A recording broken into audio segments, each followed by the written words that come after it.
Alrighty, welcome to the G Code. We have some very special guests today. I have some ladies from Maven Hair Co. in Fort Worth, Texas. One of our Rich Life CEO students, Miss Whit, and her right hand, Marissa, who is the salon director of their Aleo location. Did I say that right? Yep. Alito. Awesome.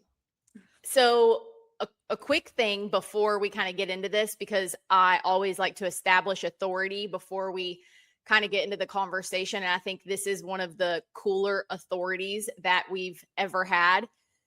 So Whit was able to grow her first salon to 1 million in her second year being open, and then hit 2 million in her third year while opening a second location.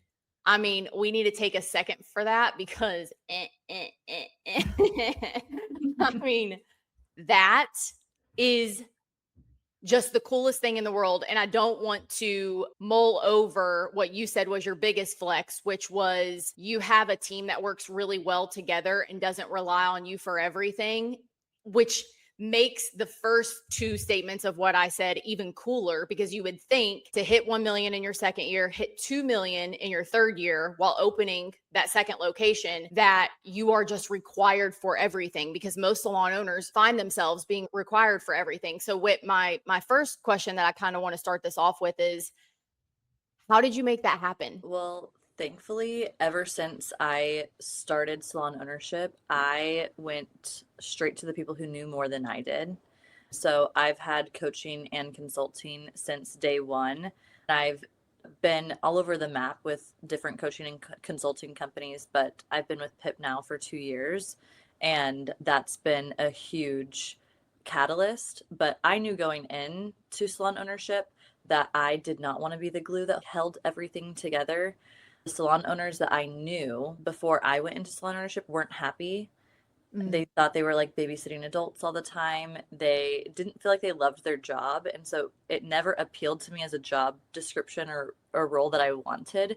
And so when I felt kind of forced to go into salon ownership because I didn't find salons in my area that were of the caliber that I wanted to be a part of, I knew that if I was going to do it, I was going to do it in a way that did not require me to be the glue that held everything together. So from the time I had 3 people on my team, I had me, a director of social media, and a director of education with all 3 of us. And so we from the jump had been divvying out roles and delegation across the board. And so we've just kept going. Like now we have a director of fun who celebrates Love it. days, anniversaries, team bonding and outing events. So to me, I'm just like anything that I kind of consider to be like a hamster wheel activity or not in my zone of genius.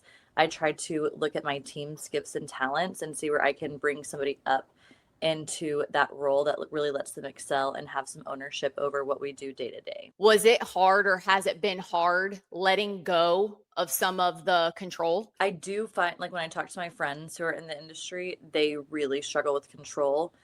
And I have a stylist right now who's on my leadership team who is having a hard time. Like she's moving up and we need to drop off some of her responsibilities. And she's also having a hard time letting go because she's like, but I know I do everything really, really good. And giving that to somebody else. I think for me, the freedom is so much more worth it, where it's like, I never really had a problem with letting go of that control. To me, the trade-off was just worth it, where it was Yes. not sustainable for me to keep doing it. So it was just never a thought in my mind of I would rather have all the control and all the tasks. It was more so the trade-off to freedom was way more worth it. And on my team, we always say it's a safe place to fail. I'm a salon owner for the first time in my life too. So when I'm making decisions, I am also making a decision and hoping it's the right choice. And then if it's not, I learn from it and we pivot, we move on. And so when I give that authority to my team to make decisions on my behalf, they know that it's also a safe place to fail, and that if it's a wrong choice, we fix it and we move on and we get better. I love how you framed it that way, that you don't necessarily struggle with it because you're so focused on the vision and you know what the exchange of control offers you. And it's that freedom and definitely the ability to grow as fast as possible because if you didn't do that, you wouldn't have the freedom and you would be nowhere near, what you guys have accomplished now. My next thing is, so you let go of the control. You definitely have people that have stepped up and several people that help run the day-to-day between both locations. When you take a second and see that something isn't running, not necessarily the way that you would do it, but something isn't running maybe in a way that aligns with standards or could be done in a more efficient way, how do you handle those conversations? Thankfully, a part of our core values is accountability. And so from day one, my team knows that we have really honest and candid conversations with each other. So it's not unexpected to be like, hey, something's broken. Let's like troubleshoot this. But we always come at it with curiosity first. Right now, we're having a lot of these conversations because the systems that got us to 1 million are not getting us to 3 million. And so as our team has scaled, as our operations have scaled, our systems are kind of breaking. And so I feel like we're just in the grunt work right now of fixing everything. Like right now we're in a big reorg where we had a bunch of people in leadership and right now we're consolidating and reorganizing. I've had to have multiple conversations with some team members recently about consolidating their role or giving their role away to somebody else, which could be maybe perceived as them getting their role taken away. But the way I've framed it is like, hey, I know it's hard for you to split your focus on building your book behind the chair as a stylist and also taking on this role behind the chair. And I think you've done an amazing job with what you've had, the time that you've had this role. But I think it would be better if we were able to move it to somebody whose more focus was just an admin and not behind the chair. Because we have 2 stylists on our team right now who don't want to be behind the chair full time, long term. And so those are the ones that we're consolidating the roles to.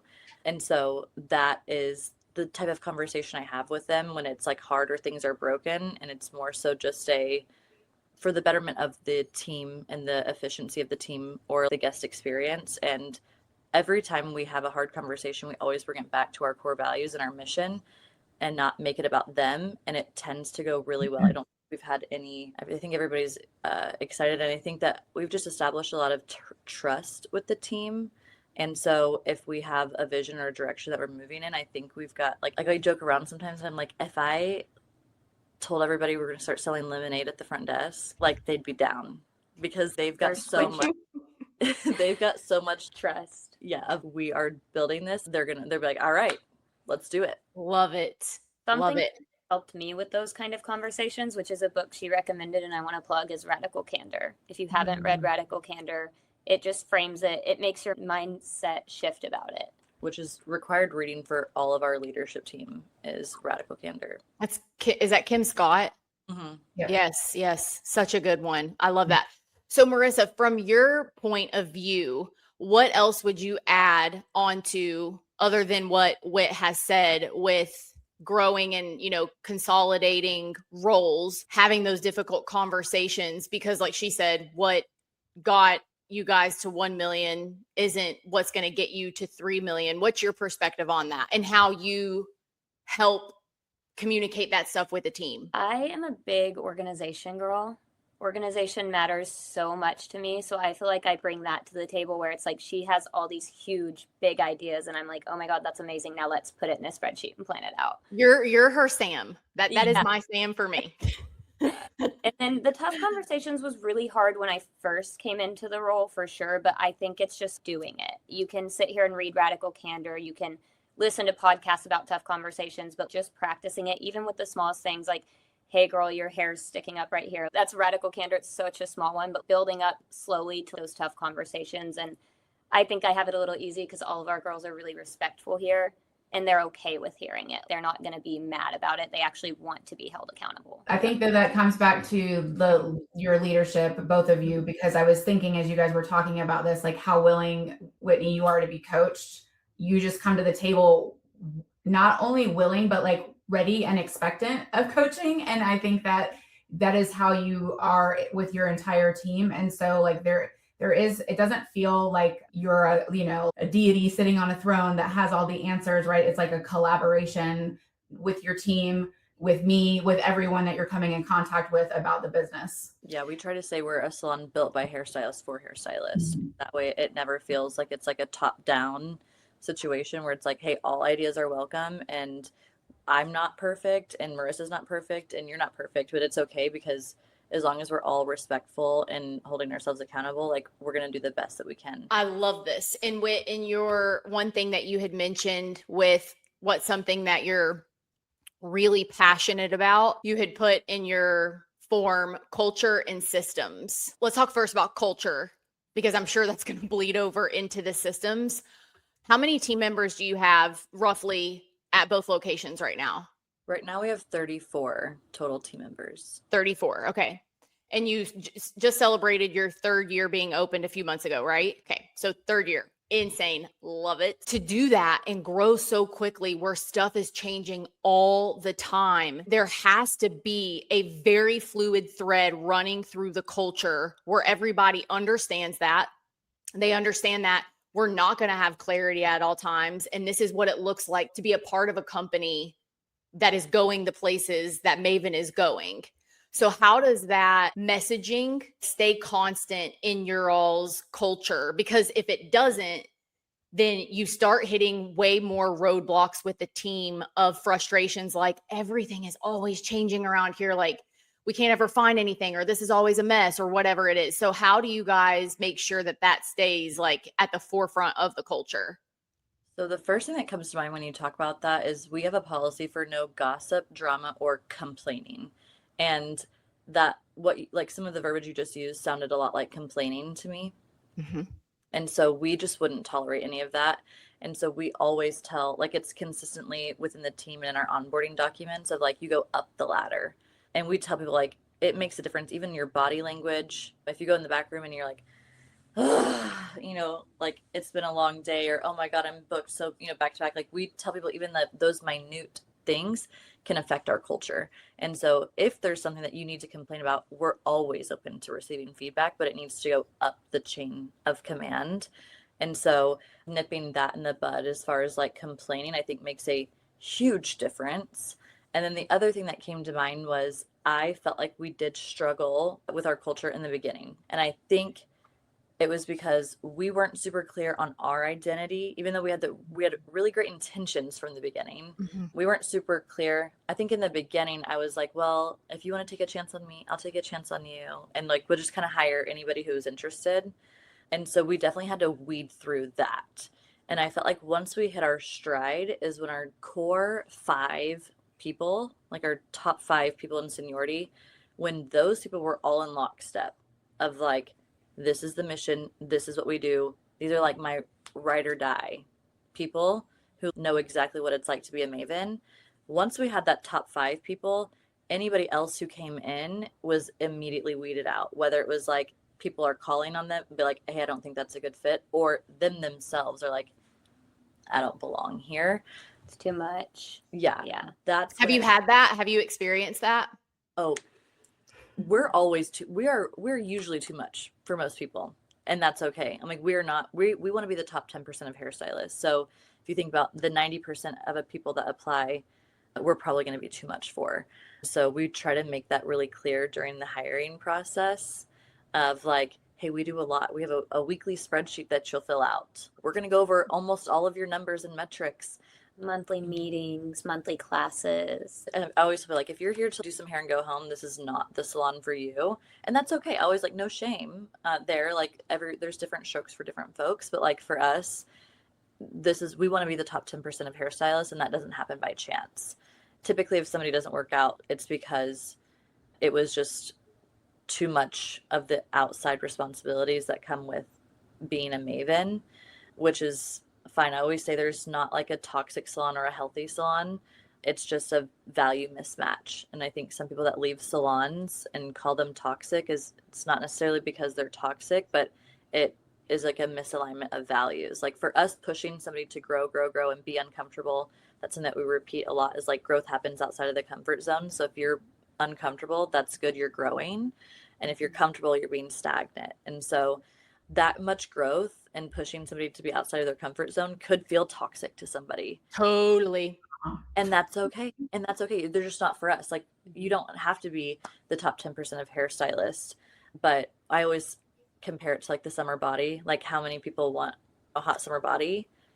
but who's willing to count their macros? Yeah, I know I do, but who's willing to like count their macros in January and February and do all the things that it takes to get there? Not a lot. And so that's kind of the where we see people fall off, is like they might say that in the interview process, like I do want to be that, I want to be that 6-figure stylist, because we're tracking about in the second year of somebody starting with us, they're doing $100,000 in sales. And so that's pretty consistent. So they see that flat, like that 6-figure number, and they're like, that's what I want. But you're not willing to do your small teams, fill out all your numbers every week. You're not willing to come to these classes outside your hours. You're not willing to post on social media. And so no worries, but just not for us. I love everything that you say about that.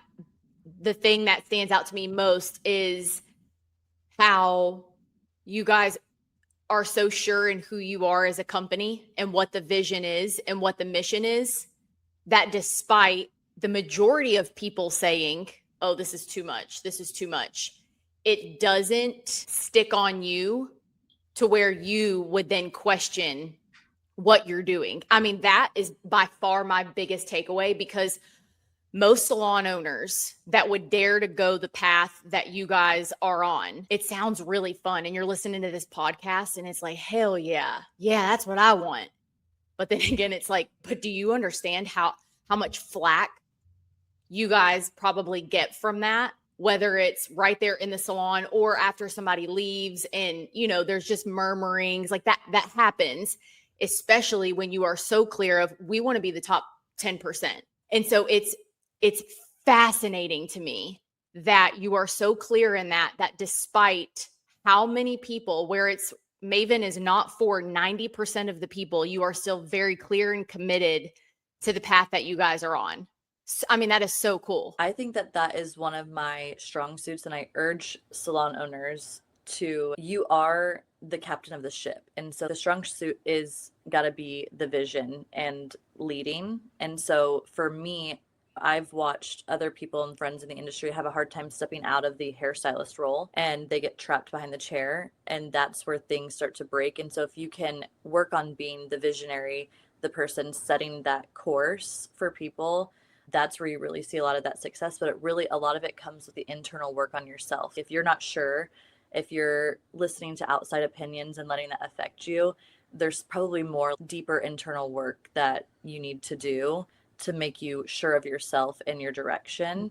It's like being an entrepreneur is the biggest self-help personal growth journey you will ever be on. And I think that every time I've hit a ceiling, it's always comes back to me working on myself before I can get to the next level. So like therapy, reading books, getting coaching and consulting for yourself, all of that really makes a huge difference on being, that's how I can sit here and say, I know I have enough ex-employees to have a soccer team, and it's okay. Like, and You can play mine. Some of them have besmirched us for sure as well. And we've heard some terrible things, but it's like, it's okay. I'm not everybody's cup of tea, and that's okay. And I'll be sipping this tea forever. Yeah, Marissa's the ride or die.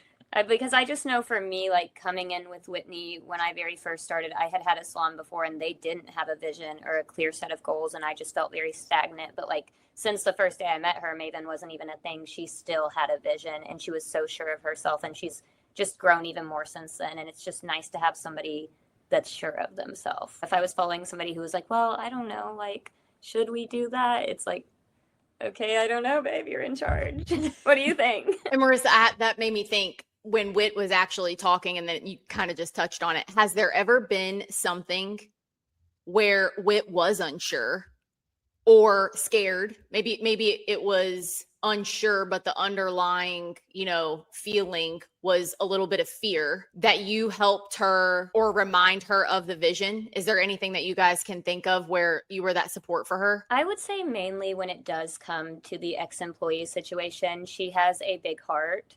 And so do I. And so it's really hard for us to not want to save the strays, as we like to say sometimes. We really want to take everyone in and help them grow. And in the beginning, we had more capacity for that. We were able to be like, okay, we have more time to push you specifically. But now we've got 34 girls. We can't super babysit every single one of them. And so I think sometimes it's hard for us to see potential in someone. And we're like, but it's not working. They're not picking it up fast enough. Unfortunately, we want to help her grow so bad, but now we have so many girls who are willing to do it themselves. We don't have to push them. They're more self-motivated. And so we have to decide, is this worth our time if she's not going to be as self-motivated and we have to babysit? And those are tough calls because we do love all of them with all our hearts. So that's what I was going to come back to. Like, what do you think it is about your program, which for everybody out there, they call the residency program, which I think is the most adorable thing I've ever heard in my life. But what do you think it is about the program when you're bringing somebody in that's helping you discern, is this person a Maven or are they not? I mean, to start it off, we host group interviews and we open invite the whole team to the group interview, which I've heard is not common. But we've been doing it since day one because I am only in the salon behind the chair 2 to 4 times a month. And I split it between both locations. So sometimes I might be in the salon 1 time a month. And then I have an office that's next door to the salon, but I'm not in there with them.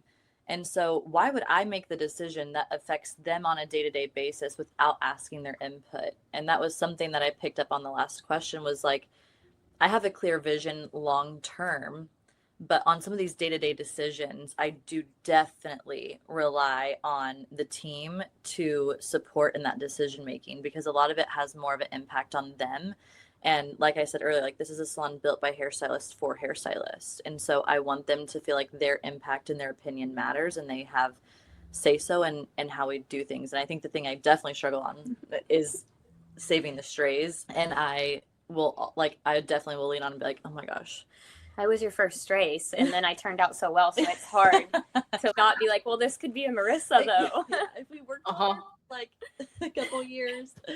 And so, yeah, I definitely lean on the leadership team specifically, especially when it comes to the choice of letting people go. But we do the group interview, which really helps get multiple opinions on somebody. And then we have a shadow day where we come in and we let them work alongside us to decipher. And then we also give them 90 days we offer them a short-term position only. So we offer them a 3-month position and we have a 30-day, 60-day, and a 90-day review.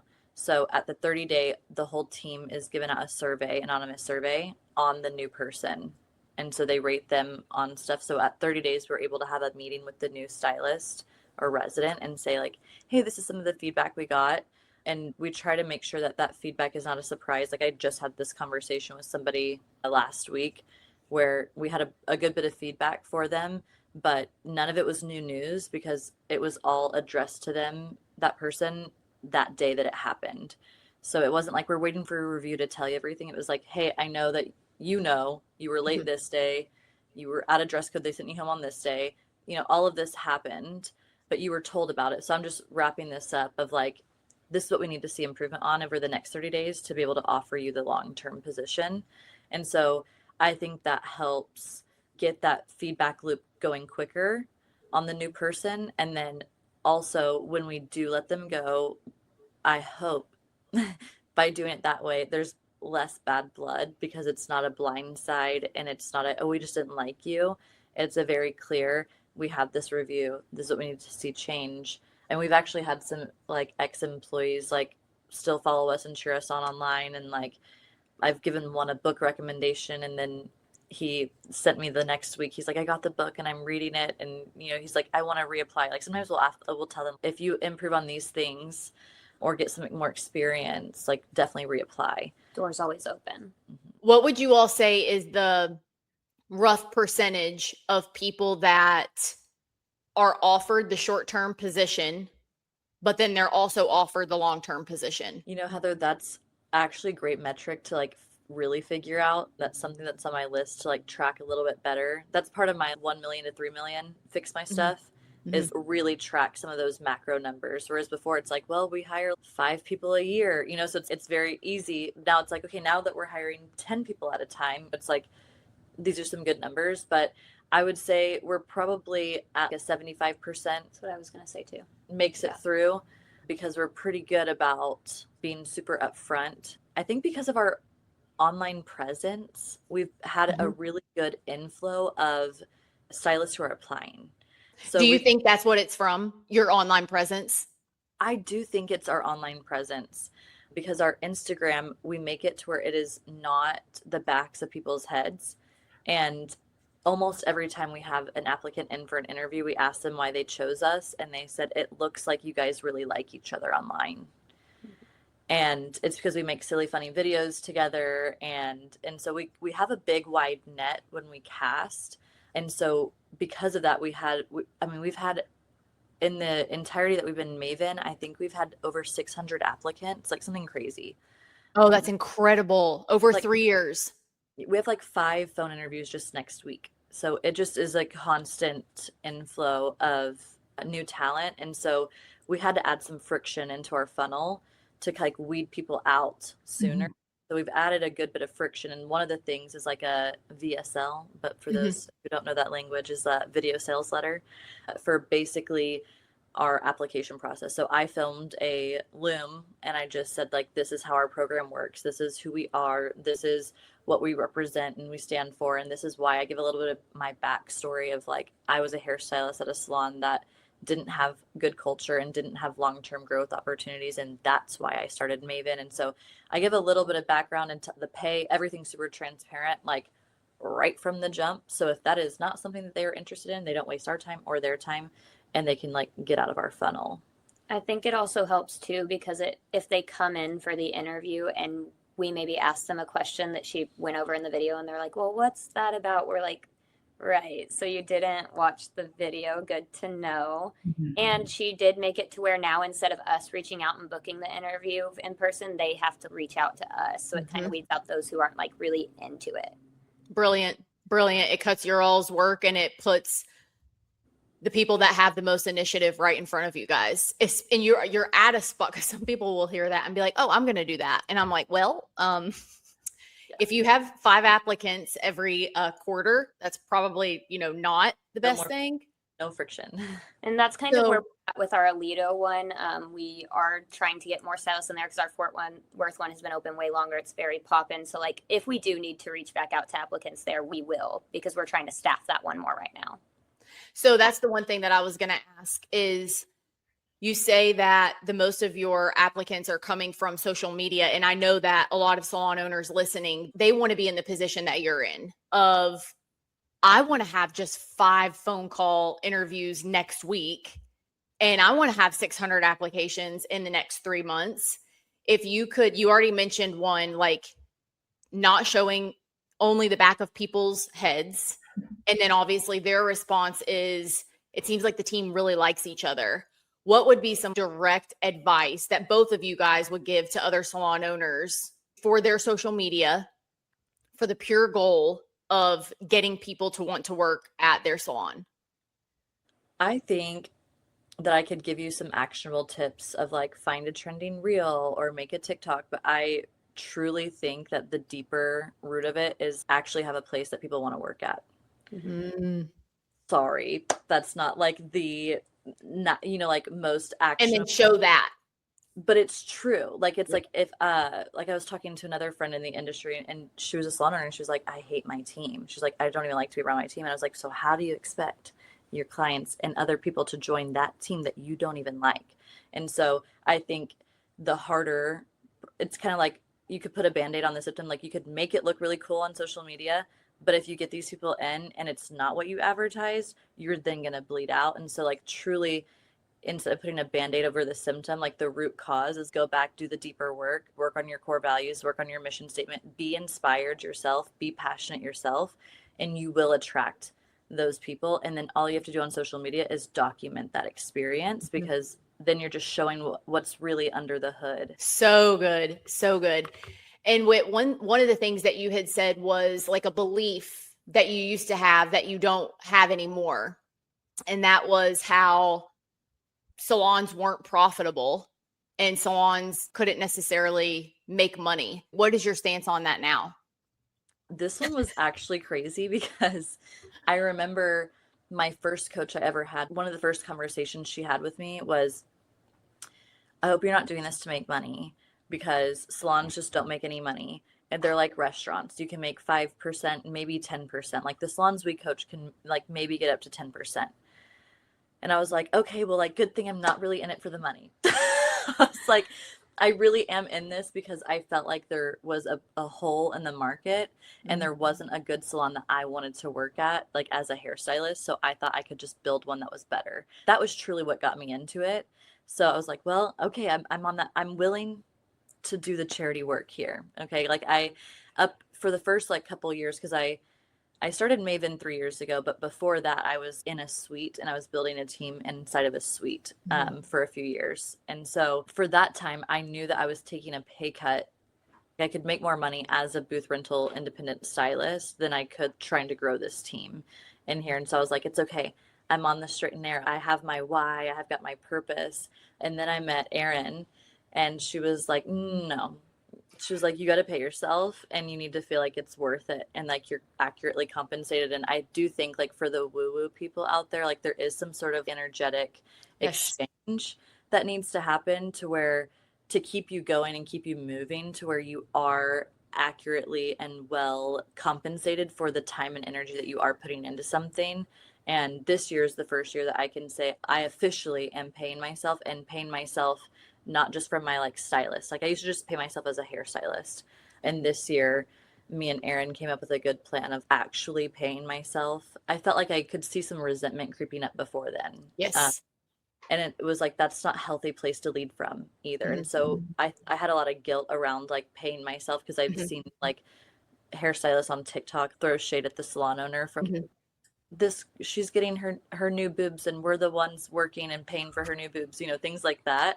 And I always felt like, oh my gosh, like I never want my team to feel like I'm taking advantage of them or things like that. And so I had to switch my mindset around that and be like, okay, no, it's fair. Like one, I put in 50,000 of my own dollars, first of all, like just to start the whole thing. Also the loans, everything, the risk, the 7 a.m. calls, the 10 p.m. calls, the time that I'm not clocked in for any of this, I'm like, I deserve to get paid for it. Now I'm leading from a place of more abundance and a little bit less resentment. And I'm actually spending a whole month in Europe next month. So that'll be fun, a little stress test on like if we can what really breaks while I'm gone and how well it can go without me. And so I think it was Erin who was the first one. It was like, no, our salons profit 20% and you can profit 20%. And I was like, wait, hold up.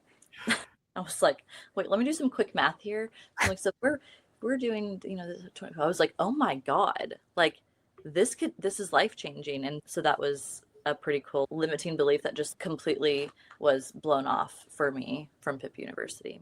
First of all, Whit, I'm very proud of you that you actually like started paying yourself because we've been saying this for years now. And the first time we said it publicly on a stage where there was like the biggest names in a room for our industry that could be there. And they were all whispering how that wasn't possible while I was on stage saying this. And luckily, one of our students was sitting right in front of this huge distributor and had her iPad with her. And thank God, this is a student who legit was doing 1.5 million a year and had a 20% profit margin and turned around and gave her iPad with her company expense sheet on it and showed her it is actually possible because she heard her behind her saying like, what they're teaching that you just can't do. We say this all the time, but then to have, when we see that students really like trust it and they trust the path forward and how, like you mentioned, for woo-woo people out there, like there is something with an energy exchange. And it's like, even if you're not woo-woo, if you start to feel resentment creep up because you're putting in so much time, it's so much effort, the emotions to doing what both of you all do. I mean, you too, Marissa, like the ride or dies that are right there, man, their job is just as tough as, actually, I'd say their job is harder because they're the one on the front lines dealing with things. Like while you're next door and you're focused on the vision, that's hard. But when it's day to day and Marissa, you're taking the bullets, so to speak, that is not easy. And so it can get exhausting. And when there is not an equal exchange in finances, it is very tough to continue that for long periods of time. A lot of times it's required for, a short period of time. But if you just keep doing that on in and on in and on in, you will meet a spot of resentment. So good for you. Erin, what would you say, like, what was it like coaching her through that for her to be able to be like, okay, I'm going to start doing this? It actually wasn't as hard as you might think, because I don't know that I've ever had a student that's met me as real and like just like unburdened, unarmored. I don't even know what the words are. Like, not a lot of fear about like, this is how I'm doing it, and this is what I've been taught, and this, I had full confidence after looking at numbers and knowing Whitney and watching the way that she does things, that this was not only possible, but probably should have already been happening. I also just want to mention, I love sitting here and watching Marissa cheer you on about getting paid, because I think that dispels some of the myth of like, if you've got a team sitting back resentful of what the owner is able to contribute, but also be compensated for, it just says more about the lack of buy-in on the culture and the vision than it does about the silo between owners and stylists, right? As I've been listening to this whole thing, the theme that I just keep coming back to in my brain is when I asked you about the residency, and then you were talking about like how you discern if somebody's a Maven and who makes it through. It's like, if you can make it through that process, then you are a Maven. And so you come in onto the floor like fully bought in for what is required, what is possible, and then being accountable to that. You all are moving this train forward, the vision forward, and there's nobody on your team based on the cycle that you just explained that would begrudge you a paycheck for doing that stuff, because they are Mavens and so are you, I would actually begrudge her if she wasn't paying her. Exactly. I'd be like, girl, you gotta live. What do you mean? Yep. Because I think the cool thing about Whitney too is I'm never worried that we're not going to be taken care of as well. Like, she's going to take care of all of us. And then even when you give her those goals of like, no, let's make 20% profit, she's like, well, if I can do that, then like, let's also sell ebooks. Let's do this. And she gives us more opportunities to make some education, sell it.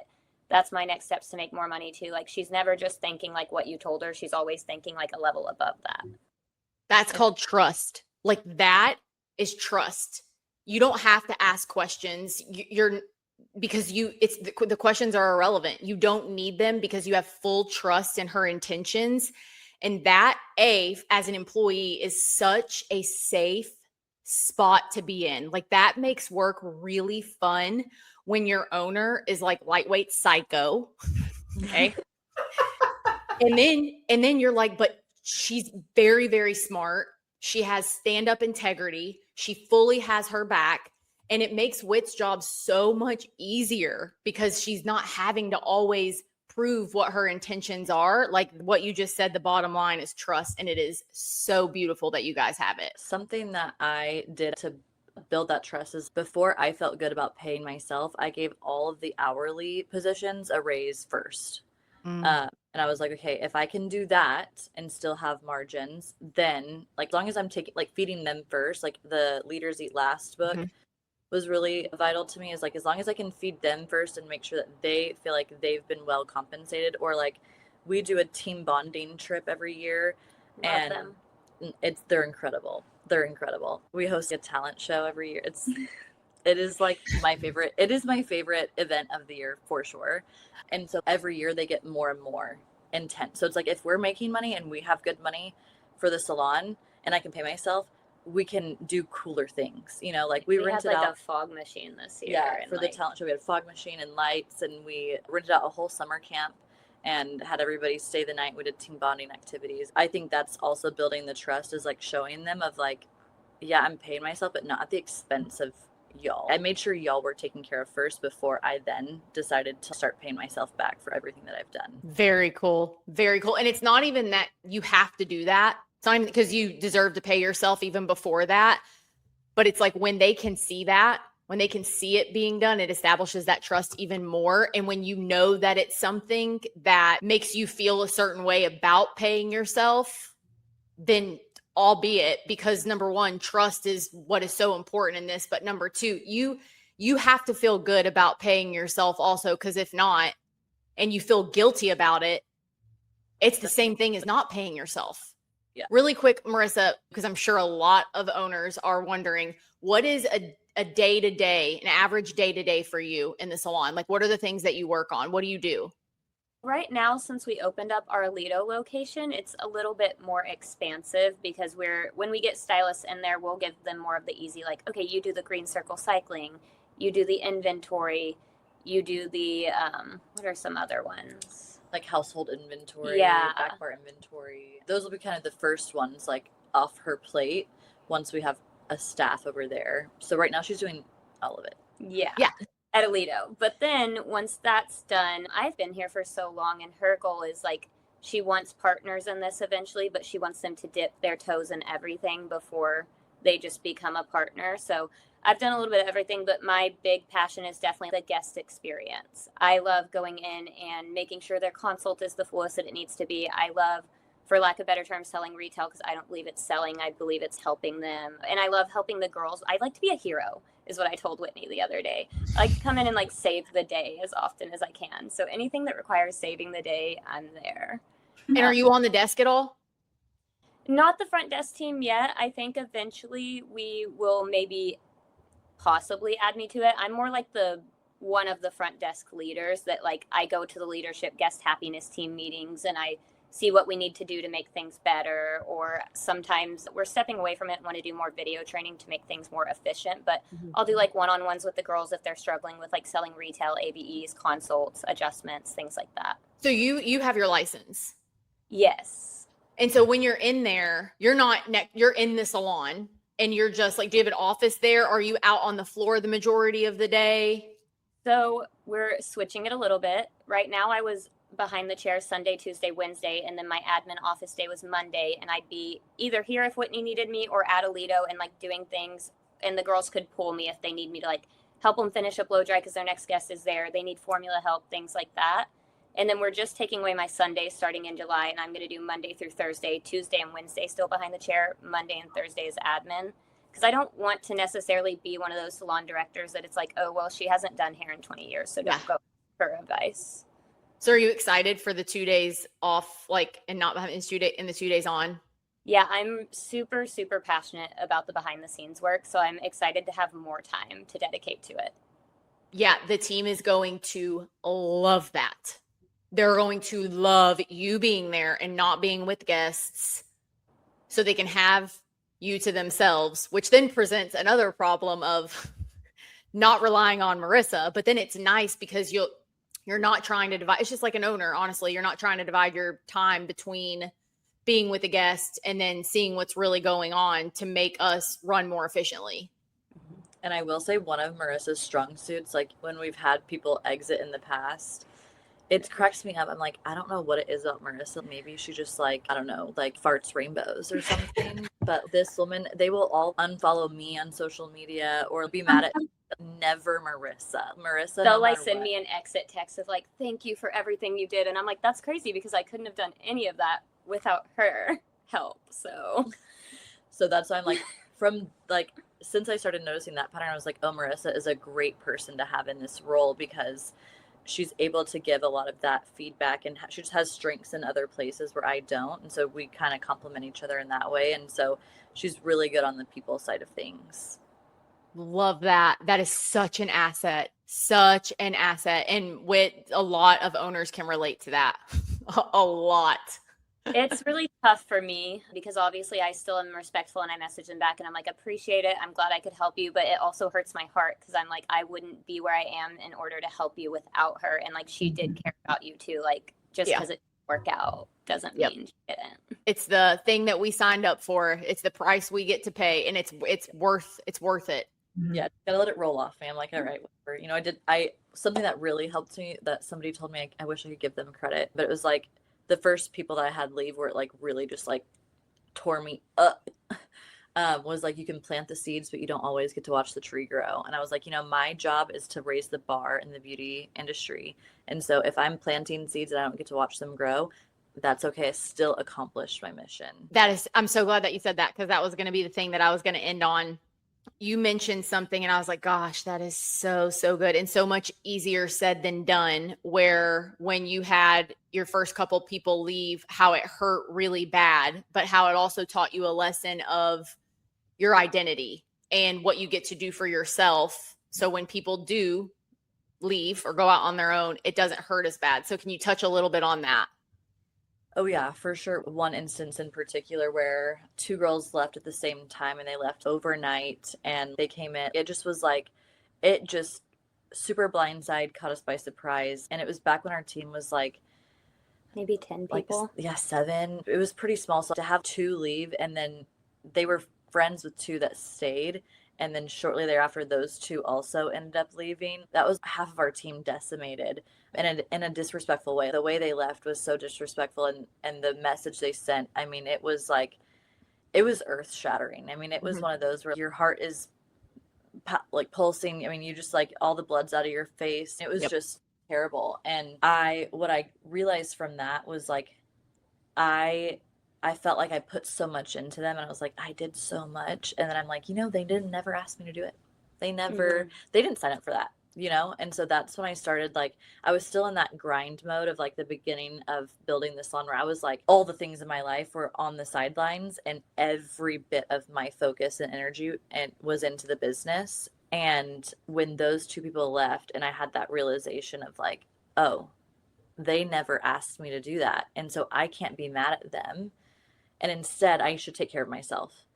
Because when I take care of myself and I fill my other cups up and I'm able to have time for more creative hobbies or friends and family, and I'm not pouring 100 of everything into the business, then I'm not as distressed when something does go wrong or people choose to go different ways because I had taken care of myself first and I wasn't putting that on them. And then that's also when the whole like toxic, non-toxic, because they called our salon toxic when they left.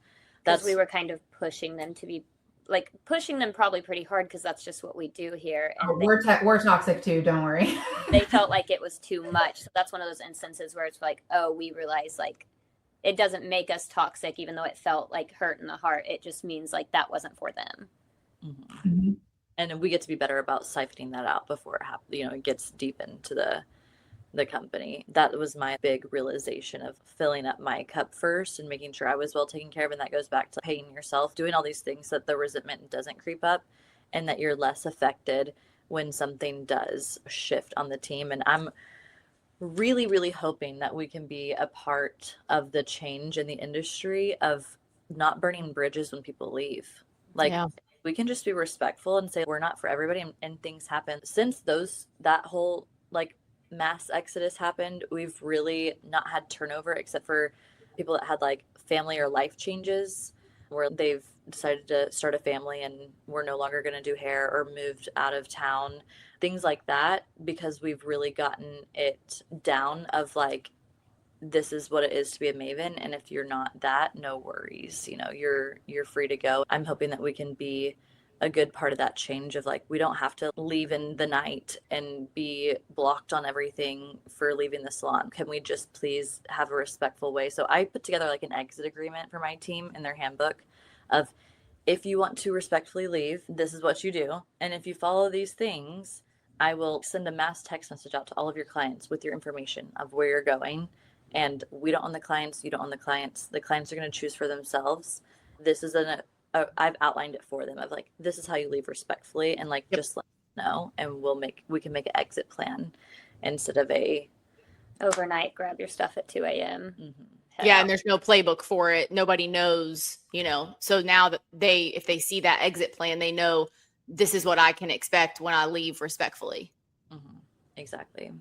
Very cool. This has been so, so, so, so good. You guys are light years beyond the majority of the industry. And what you talking about, you want to be the change in the industry, I'm sure for many things, but then also, how people can leave the salon. But there's so much more that, you can be a change for. And I know that you don't need to hear this because I'm sure you know this yourself. And all the great things that Erin constantly says about you. I mean, it is such an honor to hear the things that you guys are doing and what she shares about you guys. I mean, I really do hope that you know that what you're doing is unprecedented. It is unprecedented. It is like you're going to pave the way for a lot of salon owners that can borrow your belief and borrow your vision until they get the clarity to create their own vision. It's like you set the pavers for what they would want to do. And that is just such an honor, something to be so, so proud of. And then I love following you on social media because you share a lot. But one thing that's very clear to me, like last night you went golfing, which I just thought was so cute. I'm like, this heifer golfs too?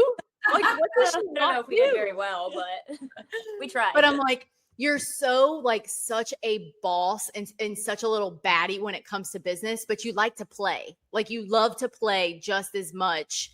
And I think that is a big component of your success. I really, really, really do. Yeah, 100%. One of the mentors that I've had in my life is Alex and Layla Hormozy, and they are too far on the work hard and they don't play hard enough. And for me, I just don't want to live that life. And I want to show people that, like, you can have it all. Why not both? Why can we not be abundantly wealthy and abundantly free and abundantly having fun? You know, like we have a ton of fun. Like I say, our team bonding trips are ridiculous. They're ridiculous. I'm gonna go spend a month in Europe. You know, it's like we are doing the thing. And so that's something that I don't skimp on, is also the play. So I'm glad that's clear as well. Very clear. Very clear. And I love it. Thank you guys so much. This was so, so fun. And where can people find you? What is your all's Instagrams? So the salon Instagram is mavenhair.co. From there, you can find most of us, but my Instagram handle is Whit's World, and that is WHITWURLDD.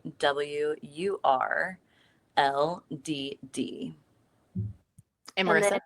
My Instagram is more style or client focused. So if you would like to be the more stylist focused side of thing, you can find me on TikTok actually at Stylist Real Talk. STYLISTREALTALK. Ooh, brilliant. Love it. Thank you, ladies, so much. We appreciate it. Awesome. Thanks, guys. Love you guys. Love you.